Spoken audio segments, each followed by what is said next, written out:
Juste pour vous prévenir qu'on va attendre juste un petit moment, le temps que tout le monde se connecte, et on commence. On va y aller. Ok, ben écoutez, bonjour à tous. Hi everyone.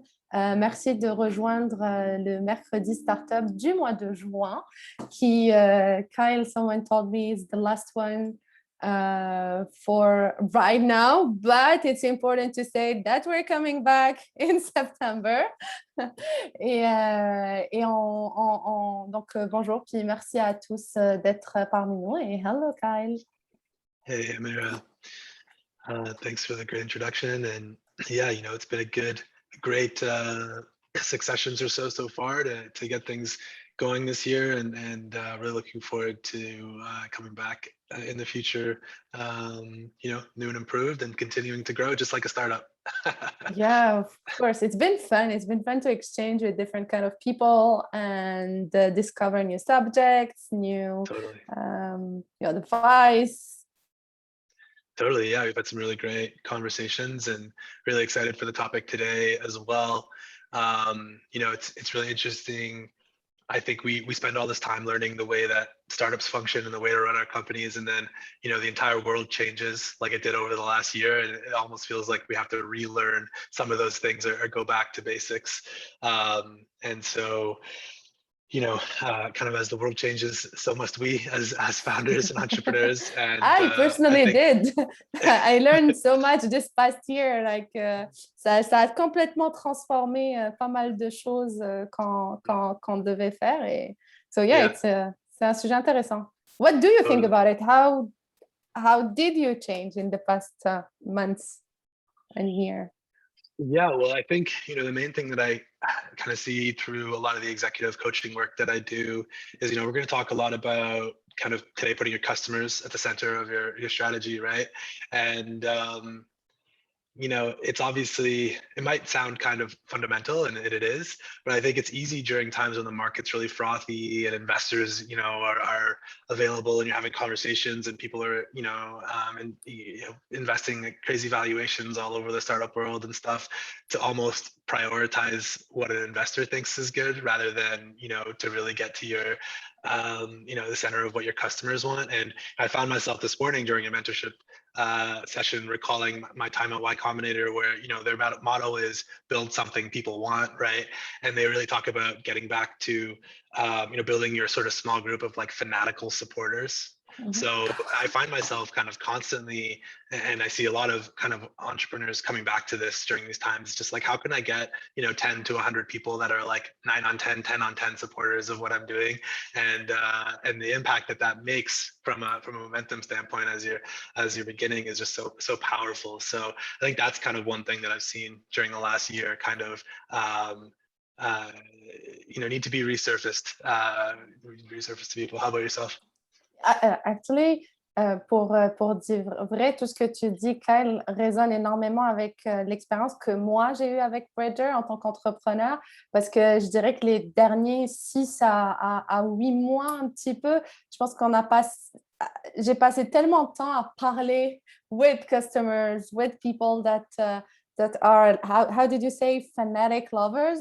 I hope they are for me. Mais on a eu, écoutez, pendant certains mois, je pense en janvier, février, on a parlé à plus de 100 personnes minimum, de personnes qui utilisaient notre produit.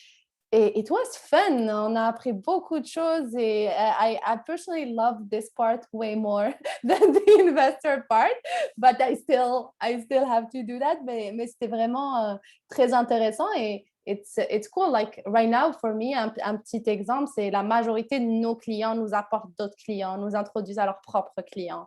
Et il y a des fois où je me rends compte que je n'ai même pas vraiment besoin de faire du développement d'affaires direct parce que notre funnel se remplit grâce à ces clients avec qui on a passé des mois à parler pour s'assurer que on va pouvoir les aider de la bonne manière. Yeah, and that's amazing. Kudos to you, and that's really, really the healthiest way of growing your business, for as long as you can. So that's really amazing. That's great. Yeah. So, let's start. Let's call. Est-ce qu'on va appeler nos deux invités pour aujourd'hui? Comme Kyle l'a dit, on va vraiment beaucoup centrer notre conversation sur l'innovation, sur comment utiliser nos clients au centre un petit peu de notre croissance. Sur notre volet des derniers mois, on a beaucoup parlé de croissance. Et on a deux personnes avec nous qui sont très intéressantes. J'ai bien hâte qu'ils partagent avec nous leur expérience. Donc, j'ai invité Aryan et Roberto à nous rejoindre.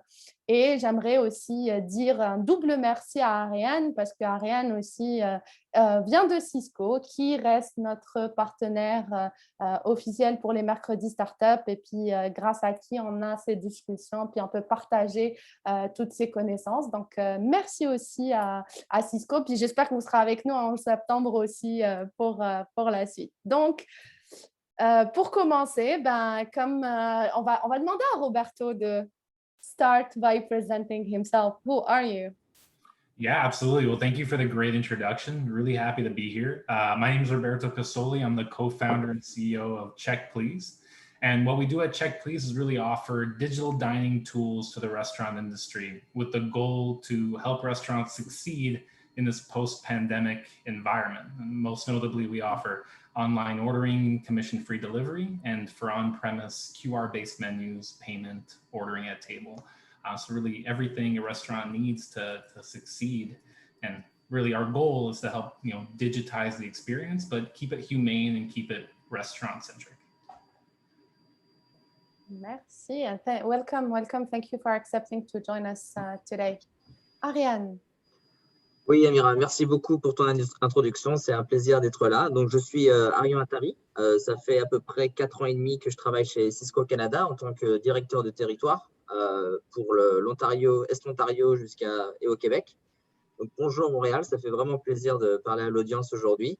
Mon rôle en fait chez Cisco, c'est vraiment d'aider les entreprises plus petites, donc les SMB, à vraiment se développer grâce à la technologie, grâce au digital. Donc, on essaye d'avoir de plus en plus de conversations, essayer de vraiment comprendre leurs challenges et ce qu'ils essayent d'accomplir et vraiment les aider du mieux possible, le plus simplement possible grâce à notre technologie. Merci d'avoir accepté d'être parmi nous. Avec grand plaisir.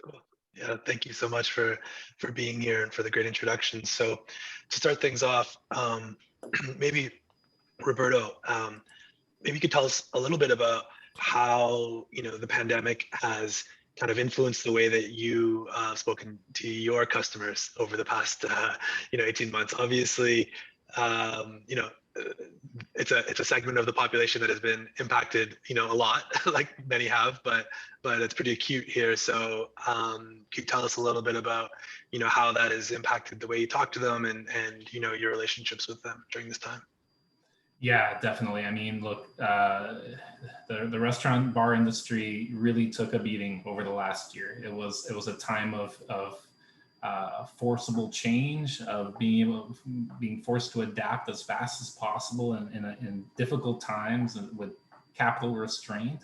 And so, when this all started in March, we were pushing a different offering that we no longer have. So we as a company had to adapt our technology, our offering. And we did that by communicating with our customer base. The first thing we did was just talk to them, get on the phone, understand what they're going through, show empathy, because I think that's super important in a startup environment and building a business, if you can show empathy towards your customers, and this was the time to do that, and really understand what they needed and what they were going through. We have an interesting niche, which is really, full service restaurants and bars. So we don't target every restaurant, and they had unique challenges during the pandemic and now coming out of the pandemic.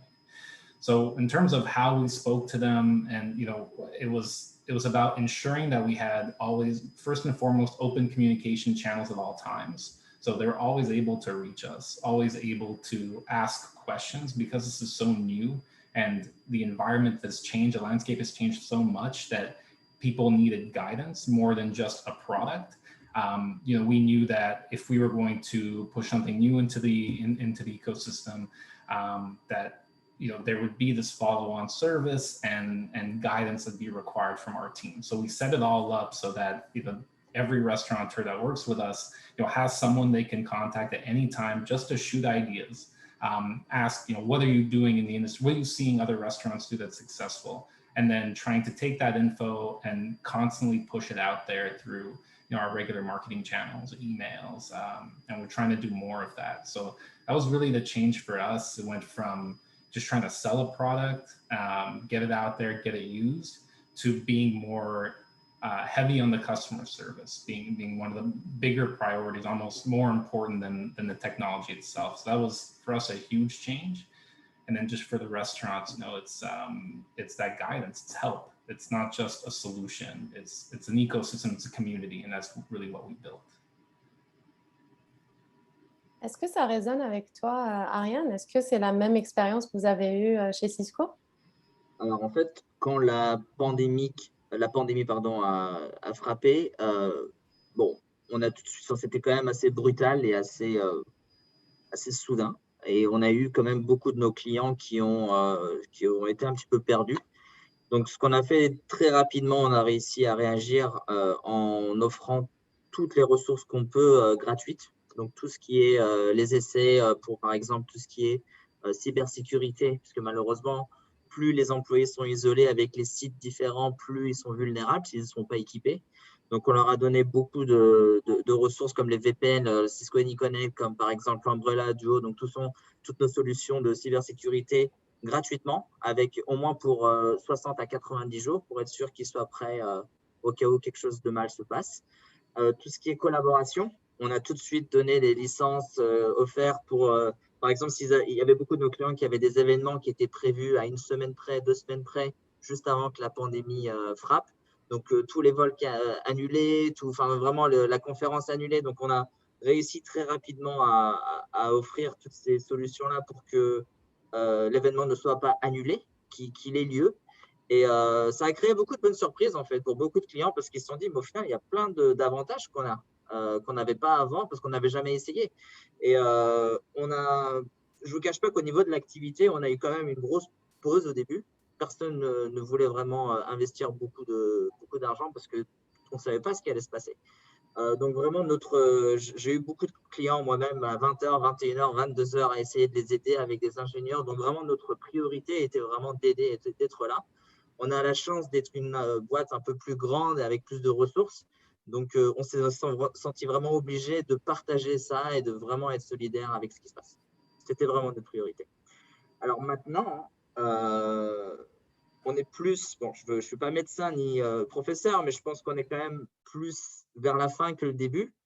Ceci étant dit, ça va laisser des traces. Et quand je dis laisser des traces, ce n'est pas forcément négatif, ça peut être très positif. Donc, on a de plus en plus de conversations avec nos clients à essayer de comprendre comment ils préparent la suite. Parce que la suite ne sera certainement plus jamais comme ce qui s'est passé avant. Je pense toute industrie confondue. J'ai lu un article, même ce matin, de Bloomberg disant qu'il y a quand même beaucoup de gens aux États-Unis qui travaillent pour des entreprises qui les obligent à revenir au bureau et qui démissionnent. Donc, ça veut dire que ça peut même devenir un critère de sélection pour les employés et pour les employeurs. Ça peut même devenir vraiment une condition, un choix, s'ils veulent travailler là-bas ou pas. Et je pense qu'il y aura toujours cette préférence. Donc, il y aura quand même une certaine adaptabilité qu'il faudra avoir en tant qu'employeur, je pense, pour son employé, pour qu'il soit heureux et qu'il puisse en même temps produire. Et la technologie va jouer un rôle très important là-dedans.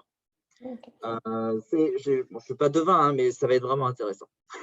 Ben, là, il y a pas mal de sujets, Aryan, que tu viens de toucher qui sont vraiment intéressants. Puis je vais essayer d'aller un après l'autre. Mais une des choses que toi et Roberto, vous avez beaucoup mis l'emphase sur ça, c'est guidance, help, empathy. C'est des mots que vous avez tous les trois utilisés.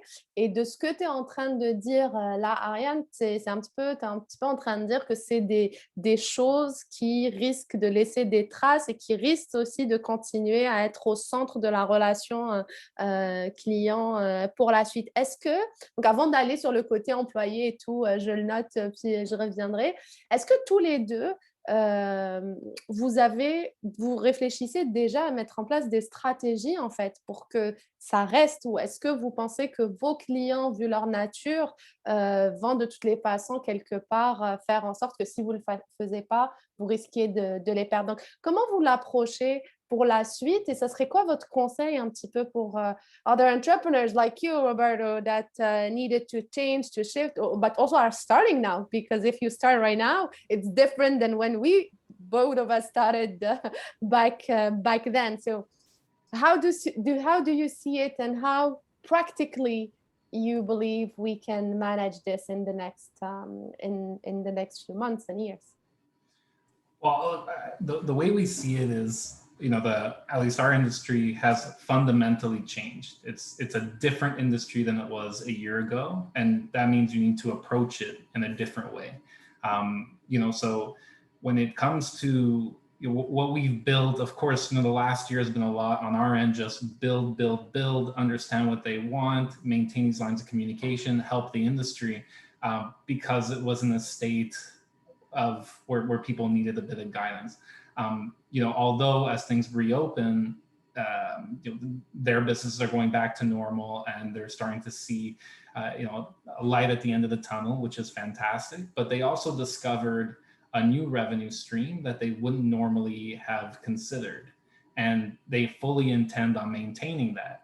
But now you have this shift where they need to manage what used to be 100% of their sales the last year, which was online sales, transactional, to balancing online sales, delivery, on-premise transactions, all at the same time, while being compliant with sanitary restrictions and all these different components coming at the same time. It's a different type of guidance and help that we need that's required.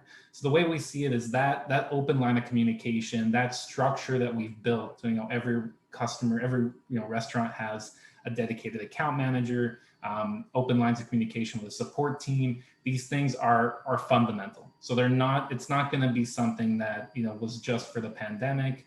And I'd say same for our pricing models and everything that we've done. We try to really build it in a way that it's going to fit for now, and it's going to grow with you in the future as well. So as this becomes more crucial, our products become more crucial to your day-to-day operations, and it becomes increasingly more helpful and increases your efficiency, we become more present. So it really, what we just noticed is that the things we've done over the last year are not going to decrease. In fact, we think they're going to be more important than ever to maintain. So it's our job to be able to scale that, because a lot of things we were doing during the pandemic was, going in person, talking to restaurants, things that we can't necessarily do, if we scale outside the way we want to. So for us, it's thinking, how do we maintain that level of commitment to our customers,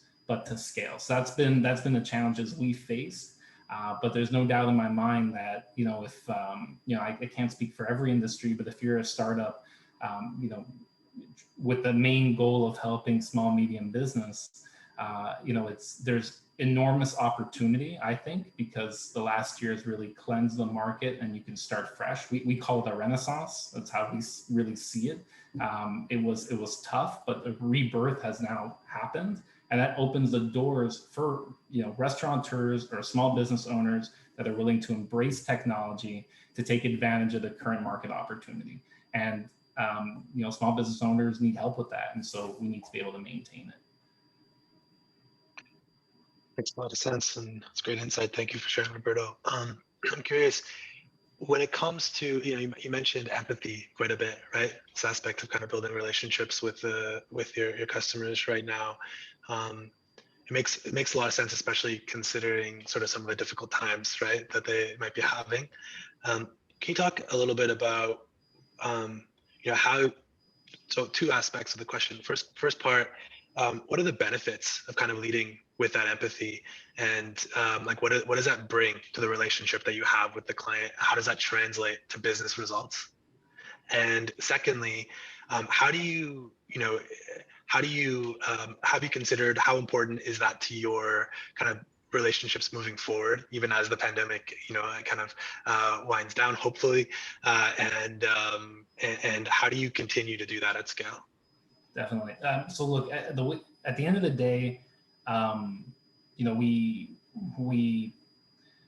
the pandemic happened in March, it was such a hit, and I don't think anybody saw it coming. At least in the restaurant industry, that level of closure, the uncertainty, it was such a surprise that for us, it was just seemed like the right thing to do. The right thing to do was to connect on a personal level with the customers that we had, which was small at the time, maybe 30 or 40 restaurants. So we were really just starting up.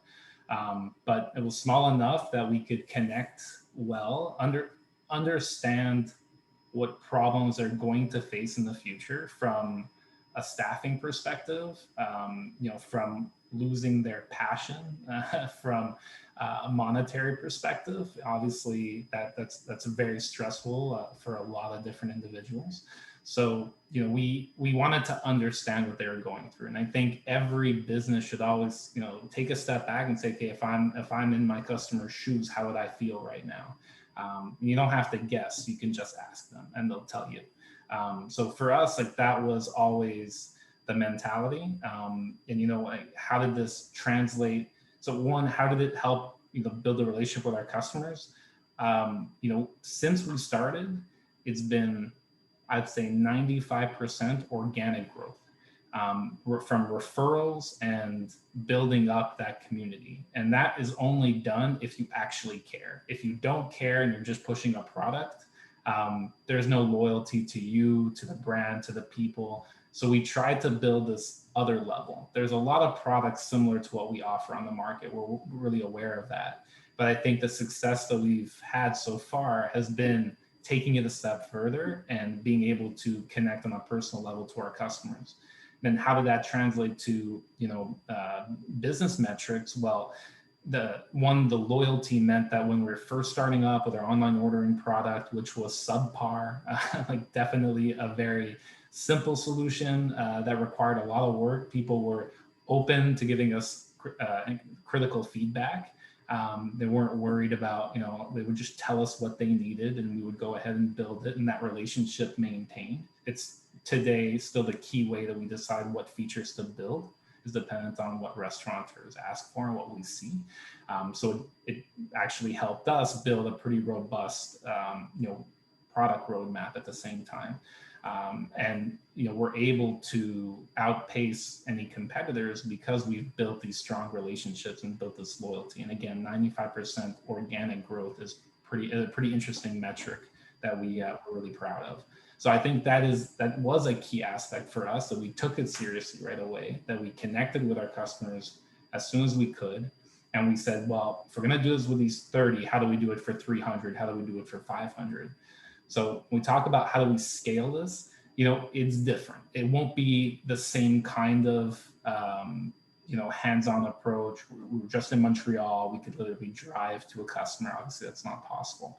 But what we did want to build is that structure of, if there's a restaurant, they'll have a dedicated account manager that they can just call, whose main job is really to support the restaurant in implementing these solutions, which is not, it's not a week affair, it's a 5-month affair, and it's going to continuously improve and change, and you need to be present. So that's how we set it up, and so far it's been working really well.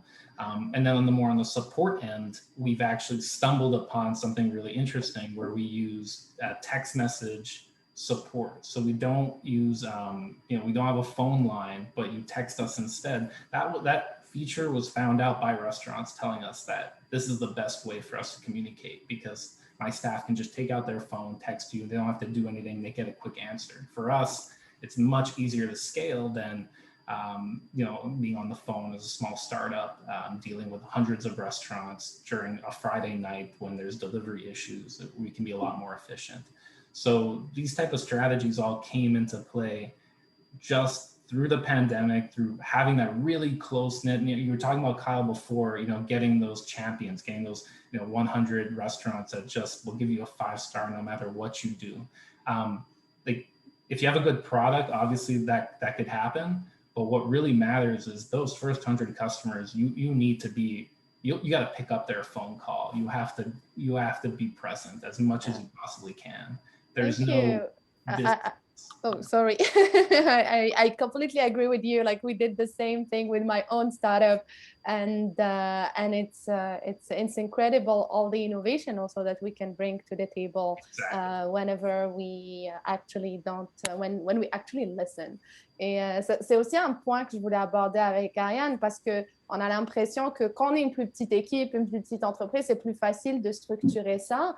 Mais tu as aussi parlé d'empathie, tu as aussi parlé d'écoute, tu as aussi parlé de guidance. Et Roberto vient d'apporter un point qui est intéressant, c'est que oui, le début de la pandémie a poussé à l'innovation, a poussé à changer les façons de faire, mais on se rend compte qu'avec l'ouverture aujourd'hui, on est en train aussi de devoir innover, parce que tu as parlé de l'exemple des employés, mais on se retrouve à se poser la question de comment garder les acquis de la pandémie, mais revenir aussi à certaines choses qu'on devait avoir. Donc, est-ce que cette structure, à votre niveau, donc, vous êtes Roberto parlait, lui, de scaler. Vous êtes déjà là. Donc, comment vous maintenez ça? Puis, quelle stratégie vous mettez en place pour la suite? Tu veux dire Cisco? Oui. Comment on fait ça? Ok, alors, il faut savoir qu'on a segmenté, en fait, avec le small business il y a à peu près 2 ans. Donc, c'est quelque chose qu'on a anticipé même sans la pandémie. On voulait vraiment essayer d'aider. On n'était pas assez présent avec les plus petits business. On travaillait déjà avec eux, mais on n'était pas spécifique avec eux. On n'avait pas de ressources vraiment dédiées pour eux. Donc, on voulait le faire parce que ça représente quand même plus de 95% des business dans tout le Canada. C'est énorme. Donc, on veut absolument en faire partie. On veut être un acteur très important et très privilégié. Voilà. Privilégié, pas parce qu'on est privilégié parce qu'on a de la chance de travailler avec eux. En fait, en tant que CEO d'un petit business, on a quand même beaucoup de casquettes. On fait énormément de choses à la fois. C'est beaucoup de travail. On ne maîtrise pas forcément, mais on doit le faire vite et bien. Donc, nous, ce qu'on essaye de faire au maximum, c'est de focaliser sur non seulement eux, donc les petits business, mais aussi focaliser sur leurs clients. Qui est l'audience? C'est quoi le target market? Qu'est-ce qu'ils essayent de faire? Il y a Roberto qui parlait des textes, par exemple, comment il faut faire attention à ses clients. C'est l'expérience client, très important. Sur un marché qui est, peu importe sur quel marché tu es, c'est extrêmement compétitif aujourd'hui. Il y a vraiment partout, c'est dur. Donc, il faut absolument que tu te différencies très rapidement et bien. Notre technologie, on essaie d'écouter au maximum, d'avoir un maximum d'empathie pour que notre technologie puisse les aider à couper quelques coûts, parce qu'au final, il faut faire attention aux coûts quand on commence, à augmenter le plus rapidement possible et le plus sainement possible, parce qu'il ne faut pas grossir trop vite non plus, parce que si après on n'a pas les ressources opérationnelles, ça peut tout de suite ça peut aller trop loin. Et comment se préparer à le faire. Et la technologie aide à faire ça. Et surtout, on veut qu'il soit proactif et non pas réactif, qu'il n'y ait pas de problème de technique, qu'il n'ait pas à toujours réparer, à régler les problèmes, que ça tourne. Une fois que c'est vraiment installé, que ça puisse marcher sans problème et puis qu'il puisse vraiment focaliser sur son business et non pas les problèmes technologiques. Sur le futur du travail. Alors, tout va changer. En fait, nous, on a eu de la chance, on avait déjà quand même certains outils pour travailler déjà en remote. Il y avait quand même beaucoup de gens qui travaillaient, qui ne venaient même pas au bureau à l'époque. Ce qui est arrivé, c'est qu'on a fermé quand même beaucoup de nos bureaux satellites qui étaient plus petits. On les a complètement fermés. Je sais qu'à Toronto, par exemple, on a fermé peut-être la moitié de nos bureaux, à Montréal aussi. Donc, je ne sais pas comment ils vont faire exactement, mais je ne pense pas que quelqu'un sera obligé d'aller tout le temps au bureau. Ils vont restreindre à peut-être 1 à 2 fois par semaine. On est privilégié encore une fois parce qu'on a déjà les outils. On est quand même les précurseurs du work from home. Donc, si nous, on ne montre pas l'exemple, qui va le faire? Et puis, il y a aussi, bon, ce virus-là va rester quand même un petit bout de temps. Donc, il y a peut-être certaines personnes qui vont être un peu restreintes à revenir au bureau. Donc, on a quand même plein d'outils de collaboration qui sont touchless. On a des outils qui mesurent la capacité dans la pièce, par exemple, pour les meetings, etc., pour respecter les distanciations sociales, pour que tout le monde se sente à l'aise, se sente dans un environnement sécurisé quand le travail va reprendre. Ça, c'est important aussi, on va le mettre en place. Je vous avoue que je ne suis pas encore retourné au bureau. Personnellement, je ne sais pas comment ça va se passer, mais ce sont les conversations en interne qu'on commence à avoir. Voilà, j'espère que ça a répondu à votre question. Est-ce qu'il y a quelque chose que j'ai oublié? Non, hein? Non, c'est bon. Je vais laisser Kyle continuer. Okay. Merci. Non, c'est super intéressant. Merci. Je suis curieux, Aryan, do you have an example of maybe a company that you worked with, over the last over the pandemic, and maybe a success story that maybe you were able to support especially well over the last year?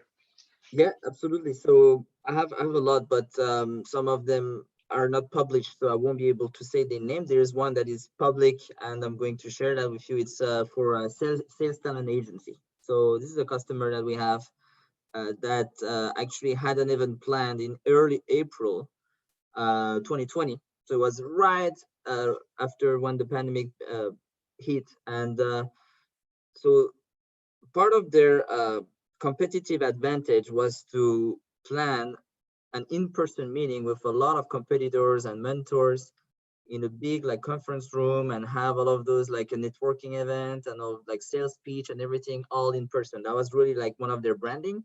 So they really were questioning themselves on how to pivot pretty quickly once the pandemic hit. So what we try to do and what we put in place for them is a set of WebEx events to make sure that the event happens virtually. And so they, I will be happy to share the customer, the CEO's feedback, but he was really thrilled with that, because not only he was able to run the event, but he actually noticed that he gained a lot of experience that he wasn't expecting. So he has more control over the meeting. So first, well, obviously you have to mute some people. You have to make sure that some people really focus on the really speak, and a lot of people will pay more attention because obviously there's one person speaking. The other thing would be the digital experience. So they were able to keep it super seamless and super enjoyable, The other thing is the record. So it's a speech, it's a competition speech. So it's always good to have a recording, so then you can rewatch maybe the nonverbal of the person, how they sell, how they really perform. So you could have actually more time to really analyze the person's capabilities by watching it again and again. I actually share the feedback between all of the the mentors, all of the, I don't know exactly who decides at the end, but they have a lot of judges. And the travel time, let's be honest, a lot of people couldn't attend the event because they couldn't travel. So the audience was actually bigger than they expected. So, and now, I don't know if they're gonna do 100% virtual, but they're considering doing a lot of their sessions virtually now. And that's going to really benefit a lot for them, not only on the cost, but also keep the experience, keep the control, and keep the productivity. Very important. So this is what we, one of our biggest success stories with sales talent agency. Yeah. Amazing. Thank you so much for sharing. Yeah, super interesting. Obviously, there's an opportunity to all of these things happening, right? And it sounds like you guided them and supported them and taking advantage of one of the opportunities here. Although it's not easy to accept that sometimes when we get are used to our current sort of operations. That's awesome. Roberto, I want to kind of ask you the same question. If it's not too redundant, could you maybe share with us, an example of a success story from one of your customers throughout the pandemic? Yeah, definitely. I can share, definitely sectors of types of restaurants that that really benefited. So look, I'll just give you a bit of the genesis of our existing product. But when it started, we built when the pandemic started. The first thing we built was an online ordering solution that would allow restaurants to accept orders online. We noticed there was a gap in the market, and most of these solutions that existed were focused on chains, large chains, and fast food restaurants, as opposed to independent restaurants that would normally have never even looked at online ordering. So we built a solution, specifically for pickup at the beginning, and then implemented delivery. The reason we did that was because we noticed restaurants that we work with that are high ticket. I'll name a few: the Joe Beef Group, Baracco Group. These places where Satay Brothers. The average ticket of these locations are $100 and up. So to give 30% or even 10% for that matter to these delivery platforms was not economically viable. But how else are you going to get your food to restaurants in an efficient way and in a way that scales? So that was a big challenge, and it is a challenge. Delivery is a difficult thing to implement successfully. But what we've been able to do with these higher ticket restaurants, which is the majority of the restaurants we work with, was provide them with a commission-free option that is delivery at a fixed cost, and that was something that really helped propel our business. That was, again, talking to restaurants, understanding what their biggest challenges were with the existing solutions available. And a great example with the Joe Beef Group in particular, as well as pretty much everyone we worked with, saving them upwards of $20,000 on deliveries, just because they're not paying these huge commissions to these marketplace applications. They're able to take it in-house and basically offer delivery from their own website. And the way we do that is through a proprietary distributed delivery system. And what this means is we work with as many partners as we can, and our system decides which delivery partner gets the order depending on availability and depending on price. So essentially, it's an open marketplace for delivery partners to bid on deliveries in real time, and this drives the cost down. We've actually decreased the cost of deliveries by 30% since we started. And it's a fixed amount. It's not a percentage of the order. So if it's a $400 order, a delivery doesn't cost anybody more because it's a big order. And because we're not a marketplace, our cost is obviously extremely different. So, obviously Uber Eats, Skip, DoorDash, these guys really helped a segment of the restaurant industry through the pandemic, but it also created a dependency on the segment we work with. And that's when we noticed that there could be a better way to do it.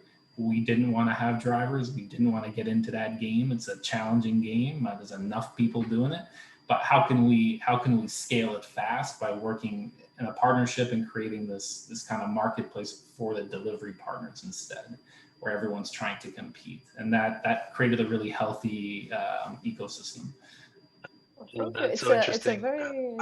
Sorry, Amir, I just need to personally jump in and thank you. I noticed that you work with Larry's, and that's like my weekend spot every weekend. So I've been using your service without realizing it. So there you go. Right. That was a great insight.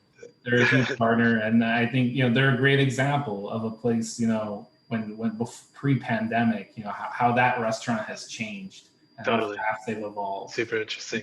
Super interesting. Thanks. Sorry, Amira. No problem. I'm just seeing the time flying. So I wanted to say to the audience, if anyone have a question, please, it's right now, and I'm gonna ask it to our guests. Et sinon, moi, je vais poser une dernière question à tous les deux. Puis je vous dirais, au vu de toutes les belles histoires, puis les beaux succès que vous venez de partager avec nous, s'il y avait une chose, et puis vraiment en une ou deux phrases maximum, s'il y avait une chose que vous avez appris cette année et qui, quoi qu'il arrive, vous aimeriez le garder, en fait. Vous pensez que c'est un acquis qui va vraiment rester pour la suite. Si vous deviez en choisir un, ça serait quoi? Puis encore une fois, assez rapidement, comme ça, on a le temps de prendre une question s'il y en a. Qui veut commencer? You can start, Roberto. Go ahead. Je peux essayer. Pour moi, it's just care about your customer. Keep it really simple. The way I see it, Amazon, Zappos, JetBlue, none of them were the first in their category, but it's customer service company first, and the product kind of came second, and that is more important than ever now if you're focusing on SMBs and small medium businesses in cities. It couldn't be more true. So if you want to, just for any startup out there, I think any advice I could give, not that we're still very young, still a lot to learn, but it's care about your customer and offer and differentiate yourself on customer service, customer success, and creating that loyalty. That for us has been the key to all of this. Thank you, Roberto. Aryan? Donc, je suis d'accord avec les points de Roberto, mais pour dire quelque chose d'un peu différent, je dirais disruption. Tout le monde, we all had to disrupt ourselves. And what we try to do as much as we can is to not only help them grow, but help them disrupt and grow at the same time. And that's what is interesting. It's every time there's a crisis, you're not comfortable. So technically, if you played well, you're in growth mode at some point, personally and professionally. So that's the word I would say. Yeah. Écoutez, merci. Merci à tous les deux. Merci d'avoir accepté de partager un petit peu toutes ces histoires, tous ces succès, toutes ces stratégies aussi avec nous, puis avec les différents entrepreneurs qui nous écoutent. Encore une fois, un double merci à Aryan et à Cisco, mais pas Aryan, plus à Cisco, comme ça on se sépare.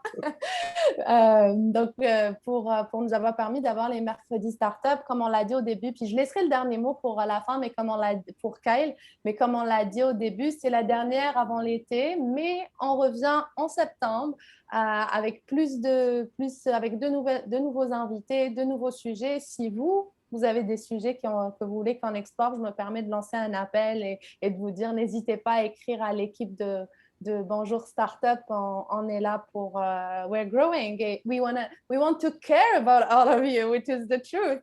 Donc, si vous avez des choses que vous voulez qu'on discute et tout, n'hésitez pas à nous écrire. Donc, merci à vous. Bon été. Et je laisse Kyle terminer pour aujourd'hui.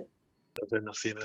Thank you both so much for taking the time and for sharing some of your lessons gleaned from your customers. And yes, exactly. Kind of as we wouldn't be good hosts if we didn't also encourage our own listeners, our customers, quote unquote, to reach out and share any feedback with us. And anybody you want to see on any topics, please let us know. And thank you, of course, to Aryan and Cisco for making that possible, for us to highlight all the interesting things we have happening at the ground level in the early days of startups here in Montreal, and all the value we're building and the customers we're listening to, and the projects we're starting. So thank you so much, everybody, and have a wonderful rest of your day. Thank you. Thank you very much for having us. Have a great day.